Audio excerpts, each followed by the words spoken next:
بسم الله الرحمن الرحيم. ألف لام را. تلك آيات الكتاب الحكيم.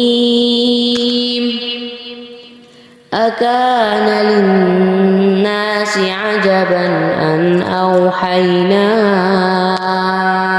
إلى رجل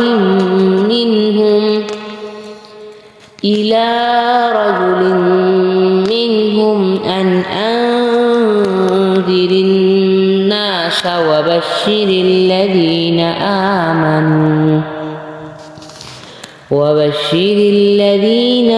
آمنوا أن لهم قدم صدق عند ربهم.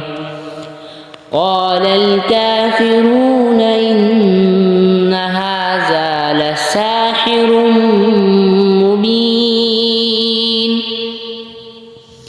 إن ربكم الله الذي خلق السماوات والأرض في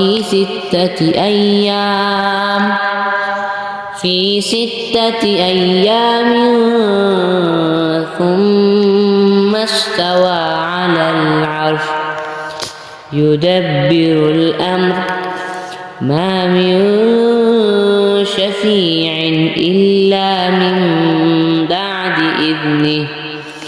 ذلكم الله ربكم فاعبدوه أفلا تذكرون. إليه مرجعكم جميعا وعد الله حقا.